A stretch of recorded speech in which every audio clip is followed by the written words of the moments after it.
Welcome to Stuff You Missed in History Class, a production of iHeartRadio.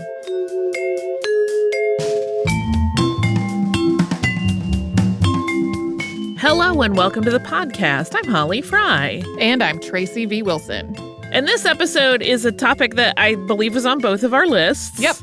I had not gotten to it, and then I met and had a chat with Yvonne So. She is one of the women selected to be part of the Seneca Women Podcast Academy, and Yvonne had suggested to me Mabel Ping-Hua Lee as a show topic, and so she moved to the top of my list. Also, keep an ear out for Yvonne's podcast in coming months. She's developing one with that program, and it will be out at some point later this year. Mabel is one of those people who is Chinese. She tended to use her anglicized name of Mabel Lee throughout her life, at least publicly. So we will do the same, in part so that no one has to listen to me probably do a really bad pronunciation of Asian vowels, which is always very tricky for me. So just know that as we're going through it. And also, as you may know, May is Asian American Pacific Islander History Month. And while we are not generally governed on the show by calendar months, because we'll try to talk about people from various communities throughout the year, this one does line up nicely with the wrap up of May. So Mabel Ping-Hua Lee was born in Guangzhou, China. It's also known as Canton, in 1896. And when she was still a small child, her father, Li To, left China to be a missionary in the United States. So you'll also see his name, of course, as To Li, and the spelling of To sometimes varies from source to source. When he first went to North America, Mabel, her mother, and her grandmother all stayed in China. Li To was part of a movement that wanted to see China modernize, and part of that modernization, in his opinion, included transitioning to Protestantism. Protestantism was linked to the kind of social reform that really appealed to him. He had been a laborer in China, and he thought that without modernizing, people like him would never really be able to improve their lives beyond a very modest existence. So he learned English in a missionary school and was assigned a position in the U.S. Northwest by the American Baptist Home Mission Society in the late 19th century. So he was going to work within the Chinese community there. And in 1904, Li To, or To Li, either way you would like to do it, was promoted really, to a position in New York City, doing the exact same kind of work he had in the Pacific Northwest, this time in the Morning Star Baptist Mission in Chinatown. It was in 1905, not long after Li To's move to New York, that Mabel and her mother joined him. Mabel already spoke English when she arrived in New York, and she was enrolled at one of the oldest schools in the country. That was Erasmus Hall Academy, which was founded in 1786, and it still exists on Flatbush Avenue in Brooklyn. It's on the National Register of Historic Places, although it is not open to the public. And as a student there, Mabel Lee was surrounded by other immigrant children. Some were Chinese, but most of them were Jewish or Italian immigrants from Europe. It seems that from her earliest years, Mabel was a natural activist. When she was just 16, she was a prominent figure on the New York suffragist scene. That year, which was 1912, New York's suffragist group staged 2 parades in the city. The first took place on May 4th. The parade route started in Greenwich Village on 5th Avenue at Washington Square, and from there, the participants made their way up the avenue to the south end of Central Park at 59th Street, and then turned west toward 7th Avenue. The parade turned south for 2 blocks, ending at Carnegie Hall. The parade started at 5 p.m., and an estimated 10,000 people marched in it. This took a year of planning to pull it off, and it was covered extensively in the press. And some of that press was specifically about Mabel Lee. She only got a brief mention in the New York Times write-up about the parade, which included her as an example of the diversity of the participants, writing, quote, "There was one of the enfranchised Chinese women on horseback, Miss Mabel Lee." I'm just having thoughts about the diversity of the movement at that point, which in a lot of ways really wasn't. Right. But to the New York Times, it looked very diverse from the outs. There were diverse participants, and we'll talk about that, but they did not all benefit from it. The movement Yeah. really benefited white women. Yeah, this has been a theme of our episodes about the suffrage movement in the United States in particular, but elsewhere also. Anyway, even before the parade, Mabel was featured in the press for her work and her expected appearance in the parade. In a syndicated article that ran in several newspapers on May 2nd, she was mentioned among several other participants who were singled out by name. Quote, Miss Lee is a daughter of Mrs. Lee To, who is also a suffragist and a Columbia University student. Yeah, that phrasing makes it sound like her mother is a suffragist and Columbia University student, but that is just bad copy. They were talking about Mabel. Several weeks before that, though, on April 13th, so a couple of weeks before the parade, there was an entire article devoted entirely to Mabel Lee's story in the New York Tribune under the headline, Chinese Girl Wants Vote. And it included a large portrait photograph of Lee. This article opens with, quote, regarding her as the symbol of the new era when all their women will be free and unhampered, all of Chinatown is proud of little Miss Mabel Lee, daughter of the mission pastor Dr. Lee To, and her brilliant accomplishments. So the choice of the word little probably seems infantilizing here, and the article goes on to speak about Mabel's strong mind and how her convictions have led her to the suffrage movement. There's this really odd and exoticized description of her mother, though, that was no doubt included to elicit some shock and to remind readers that Lee was still inherently foreign. Keep in mind also that the journalist involved probably didn't really know all that much about Chinese culture, so this passage reads, quote, Miss Lee's mother is the link that holds her and her missionary father bound to the old era. Mrs. Lee To has feet about 2 inches long, encased in red slippers, and she seldom goes out of the house. She would have to descend 4 flights of stairs to do so, but it is not a question of comfort only. She is high caste, and it would not be seemly for her to walk in the streets observed by men. So Mrs. Lee's feet were bound, and perhaps the journalist was hoping to offer kind of a contrast between Mabel's life and her mother's through including this detail. But it's also a little jarring in the context of the article, which goes from describing plans for the upcoming parade to this part of her mother's life. Yeah, it's a very strange transition. And then the article once again makes a pretty abrupt transition because it returns to just talking about Mabel and her life goals, mentioning that she hopes to return to China after she is finished with school and teach women there. But then it veers once again, noting that her education is for the benefit of her future husband. There is a quote from Mabel included stating, quote, how can a marriage be happy unless the wife is educated enough to understand and sympathize with her husband in his business and intellectual interests? This seems to be the great difference between the American and the Chinese ideals of education. The Chinese ideal is to make the girl a comfort and delight to her parents and later to her husband. The American ideal is to help the girl toward her own improvement for her own pleasure. It seems to me that each nation has something to learn from the other. One of the reasons that Mabel was so high profile was because of what had been happening in China in the years leading up to the New York parade that made her quite famous. In 1911, when the Qing dynasty was deposed, women in China gained the right to vote. So this made somebody like Mabel a source of fascination for U.S. suffragists. Even though she had been a little girl when she moved to New York, because she was already active in the women's movement, she spoke a lot about this step forward for Chinese women when she was talking to women's groups in the New York area. It's probable that there was a desire to use China's newly established women's voting rights to try to prod American legislators. It played on their inherent belief that the United States was more advanced in its thinking than other countries were, and pointed out that the United States had fallen behind on this issue.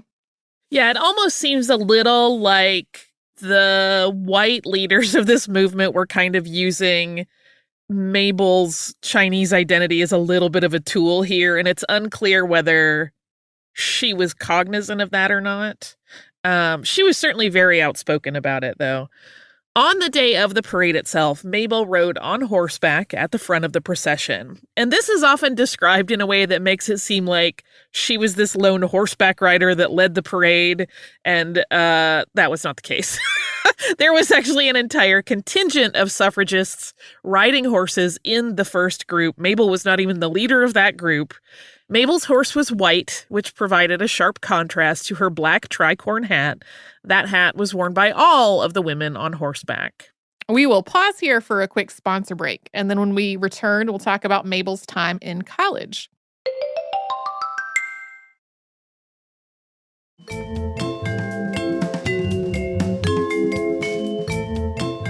In 1912, the same year as that parade, Mabel enrolled at Barnard College in New York City. Barnard had been founded as an all-women's school associated with Columbia University because Columbia would not admit women. Mabel became active in the Chinese Student Association and contributed to the associated periodical Chinese Students Monthly. These essays that she was writing really continued her feminist activism. In 1914, she wrote a particularly popular essay titled The Meaning of Woman Suffrage. And in her opening paragraph, she shows her disdain for the way that the women's suffrage movement had become something of a joke in some circles, writing, quote, "It is a fact that no matter where we go, we cannot escape hearing about women's suffrage. Yet there is hardly a question more misunderstood or that has more misapplications. So manifold are its misconceptions that it has come to be a byword suitable for every occasion.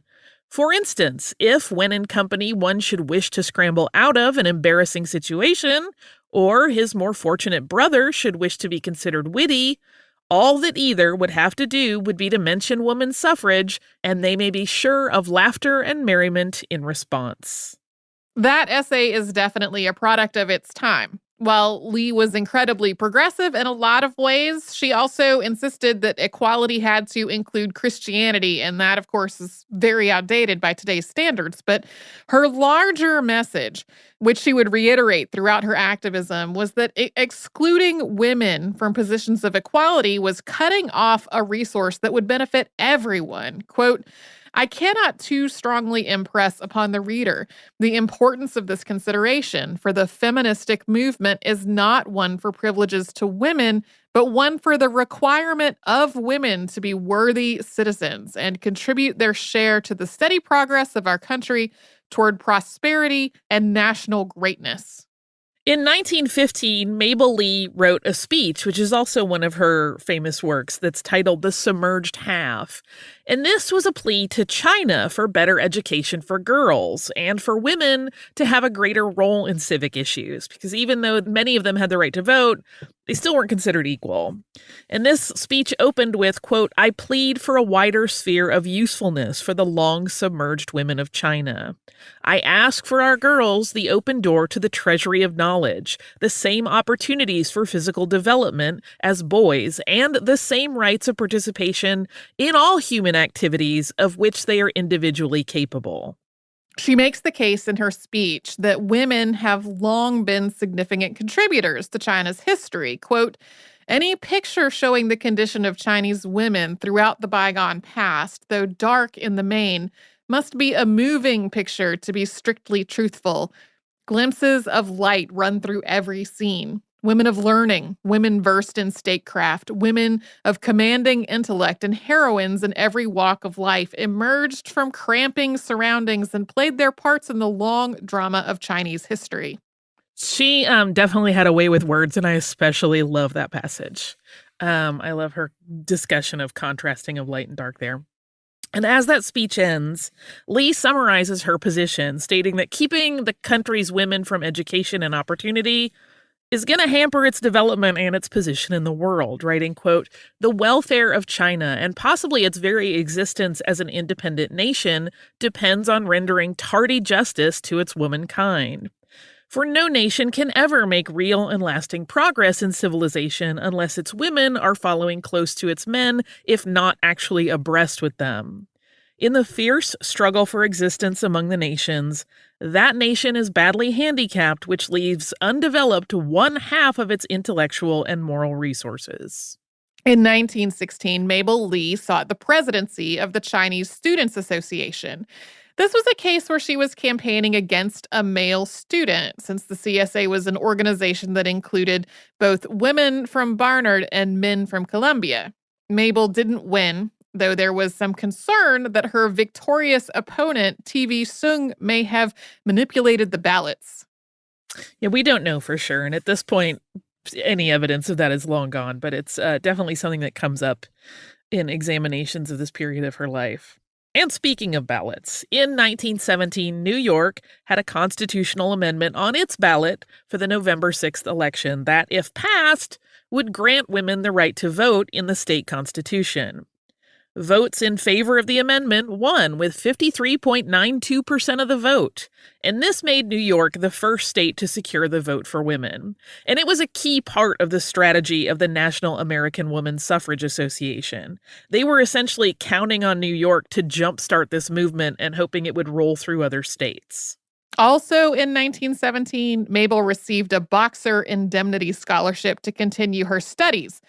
So for some quick background on what that was and the multiple factors in play there, the Chinese Exclusion Act of 1882 had been extended by the Geary Act of 1892, and then that extension was made permanent in 1902. When the U.S. and 7 other nations had sent troops to China to put an end to the Boxer Rebellion in 1900, their terms included that China had to pay out an indemnity to each nation over the course of the next several decades. It turned out that the United States was actually overpaid in this deal, so the United States and China started negotiating. This was a tricky situation. The U.S. was dealing with the economic consequences of ongoing tensions with China.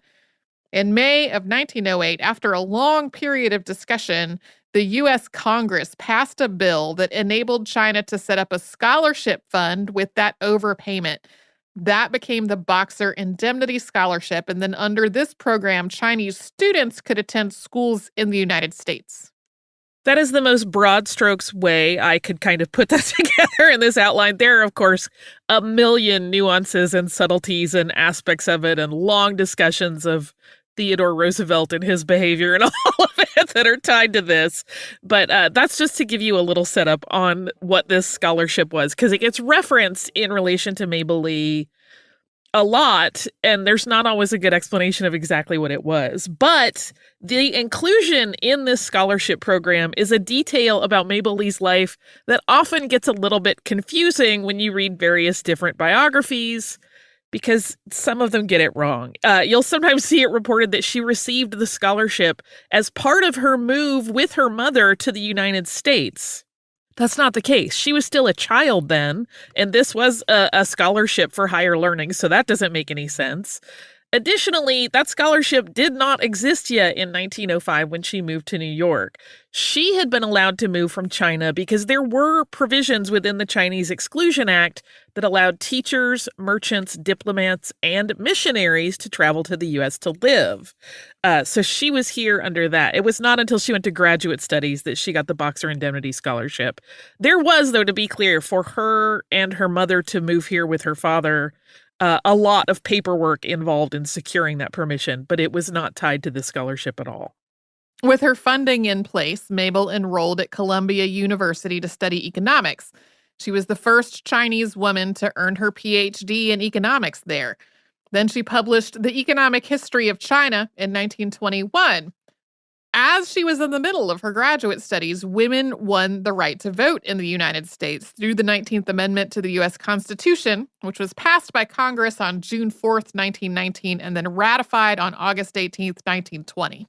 Yeah, we have talked about that many times. So many on the times. Show. This was, of course, a huge victory, but it's important to note that throughout all of this, none of that work that Mabel Lee did for the suffrage movement was going to enable her to vote in the U.S. She couldn't even become a citizen at that point because of the Chinese Exclusion Act. And she was not the only Chinese woman who advocated for the rights of women to vote in the U.S., but she did become one of the most visible in New York. It's worth noting that the Chinese Exclusion Act remained in place until 1943. She was also planning to return to China, so she may not have been especially interested in getting U.S. citizenship. Her dream was to open a school for girls in the country of her birth. As we mentioned regarding voting rights, in 1911, imperial rule in China ended when the Qing dynasty was overthrown. That shift had been part of her impetus to develop a plan to become educated herself, and then she wanted to share that education with Chinese women. She had seen how the so-called old ways had prevented her mother from getting an education, and she wanted to offer a different life path to the next generation. But then a tragedy in her family really changed the trajectory of her life. And we'll talk about that, but even before the event that really cemented Mabel Lee's life in New York took place, something else happened that seemed to shift her intention away from education, at least for a little while. She had, according to a Metropolitan Baptist Bulletin that was released in 1927, gone to China to meet with leadership at the University of Amoy, today known as Xiamen University. That meeting took place sometime in 1923 or 1924. Her trip to China started in 23 and ended in 24, and it's not clear what her schedule was like in terms of this meeting. But according to that write-up, which I will note I did not access directly, I'm working from footnotes in a paper about Lee, she was offered a job as Dean of Women at the university, but she turned that job down. It's not totally clear why she would do this. This was essentially exactly what she had been working towards. However, as we have discussed on this show before, China was in the midst of a lot of upheaval during this time due to famine as well as political and social unrest, all of which is kind of interlocking and related. The decision to decline that offer may have been as simple as just avoiding risk. So she returned to New York, and she appears to have started working with an export business that was based in Hong Kong. It is entirely possible that her intent was to spend some period of time back in the States earning money. Remember, she had a PhD at this point, so she was able to command a pretty good salary, and then do that for a while before returning to China full-time at some point in the future. But that's all still pretty speculative. We don't really have any of her personal thoughts on the matter. Yeah, and in 1924, Mabel's father, Lee To, died suddenly after a heart attack or a stroke. And his death has its own lore surrounding it. Since his early days working in Chinatown, Mabel's father had worked really hard to try to reduce the crime in the neighborhood. There was violence among the warring tongs in the city. He was trying to deal with that. And according to several accounts, on the night of November 22nd, 1924, Reverend Lee had invited the leaders of two of these rival groups to dinner to try to facilitate negotiations with them. But this discussion became increasingly contentious, and Mabel's father died on the spot. Yeah, the prevailing opinion is that he became so upset that it catalyzed whatever this event was that killed him. Mabel immediately stepped into the roles that he had left vacant in his death, first as her mother's caretaker and also as leader of his church. She was not officially recognized as her father's successor until 5 weeks later when the American Baptist Home Mission Society and the New York City Baptist Mission Society appointed her as mission director. So Lee's life may have switched paths at this point, but her activism remained, just with a different focus. When she inherited her father's work, she immediately started to look at how she could move the mission and its community forward. Her father had, as his work with various groups and conflict indicates, done a lot of work to galvanize Chinatown. He was deeply respected for it. He had amassed a lot of trust in the community, and he had also become really influential. And Mabel Lee was not about to squander that hard-earned family reputation. One of the biggest problems that she saw immediately upon assuming her father's work was that there was a little bit of a transient aspect to his mission. The Chinatown mission had always rented space. It did not have a permanent address of its own. So she started to create a plan to change that. Mabel worked closely with the executive secretary of the New York City Baptist Mission Society, that was Dr. Charles H. Sears, who studied and wrote extensively during his lifetime about the benefits of community churches in cities. And together, Sears and Lee launched a fundraising campaign that was able to raise enough money for the mission to purchase its own building. It appears that Mabel initially envisioned this project as something she could do as a transitional leader for the church. Unlike her father, she hadn't gone to theology school. She didn't see herself as a minister. She saw herself really as a social activist, which had been the draw of a real estate project. She felt that in giving the mission a permanent home, she was creating not just a religious center, but also a place where the church could offer social services and help the community in a variety of ways. She had a 3-year plan to serve in her role as director through fundraising, purchase, groundbreaking, and opening of the building.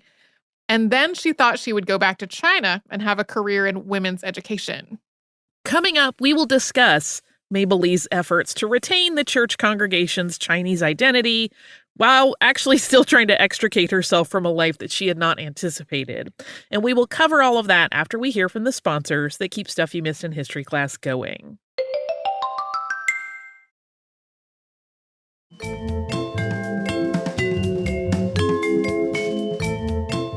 Because the mission was part of Chinatown, the members of the church were still very concerned about the events that were taking place in China. And Mabel Lee shared her thoughts on the matter with the congregation through her most comfortable means of communication, her writing. She wrote newsletters that circulated to the membership discussing current events, as Chinatown watched the anti-imperialist movement in China from across the globe. To Mabel, this really seemed like a chance for Christianity to become the way forward for China. In the newsletter she released 6 months into her time at the Chinatown mission, she spread plenty of blame around for the situation that China was facing.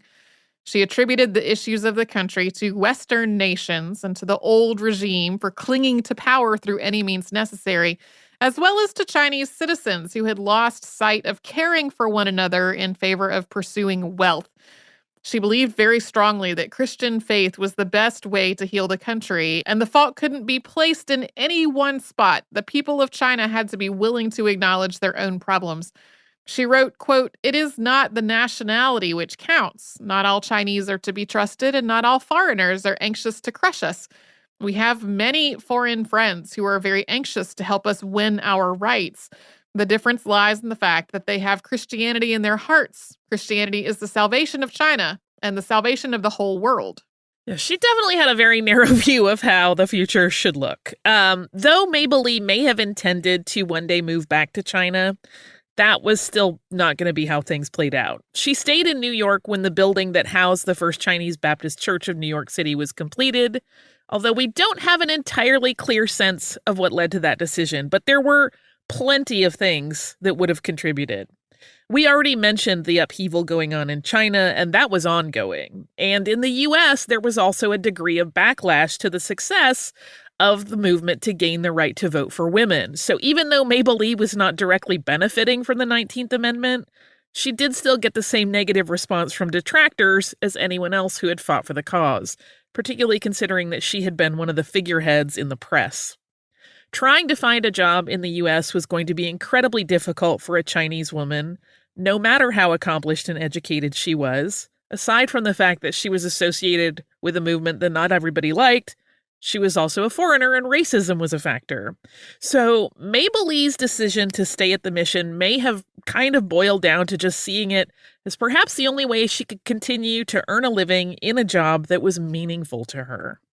But even getting to the point where the new building was up and running had been a long and arduous path that had gotten Mabel even more deeply rooted in New York.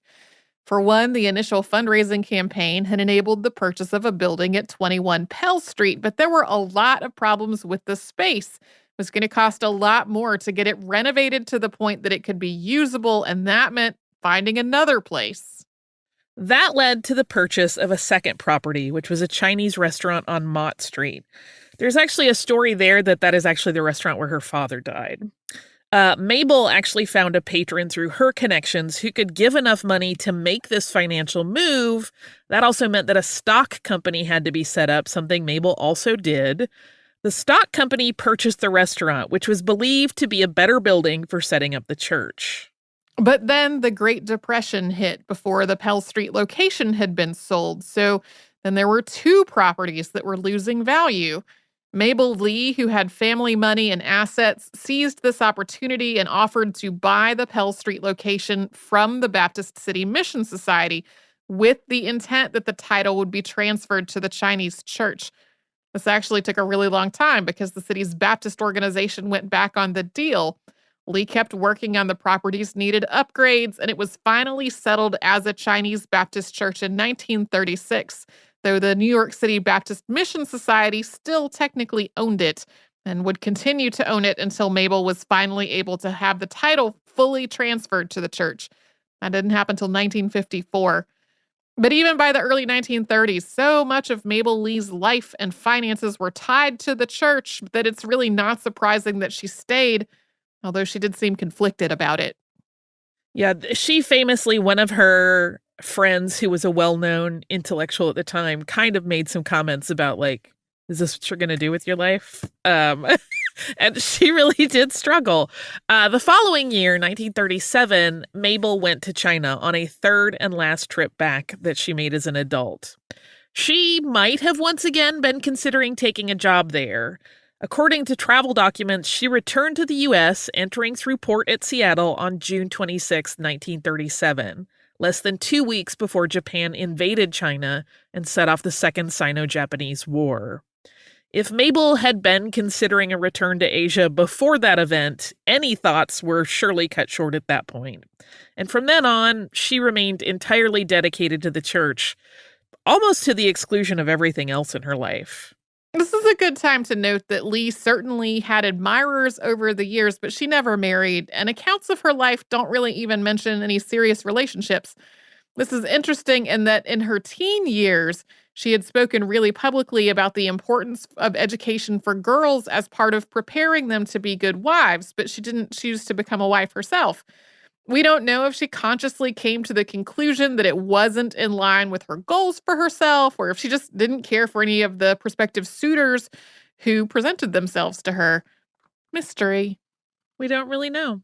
Her years as the church's minister, though, were not exactly easy for Mabel Lee, although she saw things very clearly in terms of what she thought was best. There were plenty of Chinese residents of New York who did not want to convert to Christianity, and they did not see Christianity as the solution to anything. Additionally, she was living in a country that, while largely Christian, had its own disagreements between factions of the Christian faith. And Mabel worried that Chinese Christians were already too dependent on white Christianity for leadership, as evidenced by that issue of property titles. She wanted to see a new Chinese Christianity, which would not be beholden to the New York City Baptist Missionary Society, one that could self-govern with an understanding of the ways in which Chinatown and its residents were unique. But this ideology led to its own problems. For one, it meant that its mission was on its own. It was unwilling to combine or unify with the other churches of the city. Then, for younger members of the church who had been born in New York and felt like that was a large part of their identity, a church so dedicated to the identity of first-generation immigrants didn't seem like the right fit. The congregation started to shrink by the early 1940s. Some people saw Mabel Lee as stubborn to the detriment of her own cause, and according to letters exchanged between Baptist leaders in New York at the time, quote, nothing could ever persuade Dr. Lee to enter into cooperation with anybody. The congregation numbers kept diminishing, with some members of the congregation moving away to other cities, and then in World War II, young men from First Chinese Baptist left for the war effort. Throughout all of this, Mabel Lee had continued her social programs through the church. Going all the way back to the 1920s, she and her mother had fundraised together to send aid to the people of China who had been most impacted by the famine. She worked on youth programs. She sent students to college. She worked on various projects to support the neighborhood and its residents. She had founded the Chinese Christian Center in the church building on Pell Street, and through that, she was able to provide a health clinic and a kindergarten to Chinatown's residents, as well as English language instruction. But though she had put a lot of effort into the church, particularly getting it to a point of independence, once she had achieved that milestone, her congregation had largely dissipated. Mabel Lee remained and kept the church going, though, for the remainder of her life. Mabel Lee died in New York in 1966. It's not clear if she ever became a U.S. citizen or whether she ever voted in the U.S. On December 2nd, 2018, Manhattan's Chinatown Post Office, located at 6 Doyer Street, was named the Mabel Lee Memorial Post Office. At the dedication ceremony, Senior Associate Dean of Students at Barnard, Christian Kwan-Soo, said of Mabel Lee, quote, "She was fearless and selfless in her efforts as a suffragette, advocating for women's voting rights, even though those very rights would exclude her as a Chinese immigrant. She understood that equality of opportunity was essential, and that someday that opportunity would extend to the Chinese American community as well." I really was excited to talk about her because she is an example, whether you align with all of her beliefs or not, of a person who was not about herself in her advocacy, right? Mhm. Like, it didn't need to impact her for her to see something as important and worth doing if it helped somebody else, which something that's a little harder to come by sometimes. And I think we should all be reminded that that is an important value in our lives. Right. It's hard, I understand, but she's great for that reason. Do you have listener mail before we close out? I have a couple pieces. One is one that you brought to my attention from Facebook. It is about Theda Bara from our listener Heather, who said, "Love the pod and the episode, but curious as to why there was no mention of Bara being Jewish." I have the easy answer, sort of, which is that she was Jewish. She never really practiced. And in the biographies I read, that's kind of what they said, which felt a little like anemic to include in an episode. Well, and some aspects of her life seem like they have a different read with that piece of the context. Like the name changes, if that was a factor, trying to move away from a name that might be more like that plays a part. Right. But still some question marks.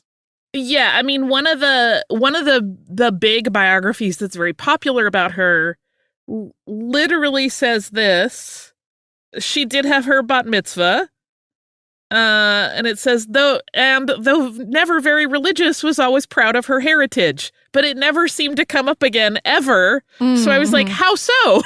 And then I don't have the answer.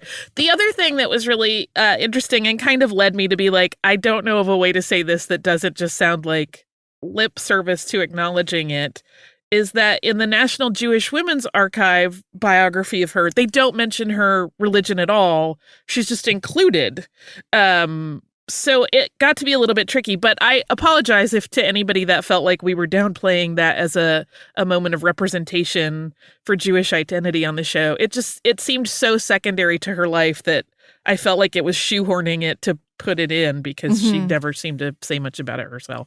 So that's why. I did also want to point out, we got so much great Theda Bara mail, one of which is just 2 photographs, and I feel like such a ding-dong for never having made this connection. This is from our listener, Anne, and the only thing she wrote was, "Male fantasies unchanged in 60 years." And it is a picture of Theda Bara in Cleopatra, where she is wearing this metal, I wouldn't even call it a bikini because it's just like a cover for her breasts. And then it's a picture of Princess Leia in the Hutt Slayer outfit, which looks almost exactly like it. Yep. And I, Star Wars dork extraordinaire that I am, have never made that connection, even though I love Theda Bara and I love Star Wars. Never once. And you have opened my eyes in a brand new way, for which I am eternally grateful. I feel so foolish for never having noticed that. But now it's all I'm going to see. And just to be on theme, we'll talk about another reference to Theda Bara in my world, although I have an excuse for this one that I never knew about. This is from our listener, John, who writes, "Hello, Theda Bara has an unusual legacy in that she is the namesake for one of the bears in Disney's Country Bear Jamboree at the Magic Kingdom. The bear that descends from the ceiling on a swing and sings is named Teddy Bara. I knew that Teddy's name was a pun referencing a long-ago actress, but I didn't know anything about Theda until I listened to the podcast. Country Bear Jamboree was one of the last projects Walt Disney was involved in before his death. Maybe he or one of the Imagineers was a fan of Theda's." John also includes pictures of his non-human family members, Peekaboo the cat, who is no longer with us, but was adorable, and the very much alive Skittles the Chihuahua, toy poodle mix. Holy Moses, that's a cute dog. Okay. He writes, I usually listen to the podcast while walking Skittles early in the morning. Thanks for always having interesting and varied content. I've been listening for many years. I always assume, now I will say two things. I always assumed that Teddy Bear was just because that bear is supposed to be sort of cute and sweet and cuddly, but it makes more sense that it is a reference to Theta Bara, actually. Also, I don't love the Country Bear Jamboree. I find those bears slightly frightening, so I have only been a partaker of that particular entertainment maybe 3 times in my life, so I'm going to beg out with that one. But now we have 2 evidences of me being a dingling and not recognizing connections, which is great. If you would like to write to us and tell me another thing I've missed that's connected to Disney or Star Wars, knock yourself out. You can do that at historypodcast@iheartradio.com. You can also find us on social media as Missed in History. And if you have not yet subscribed to the show, that is easy as pie. You can do it on the iHeartRadio app or anywhere you listen to your favorite shows.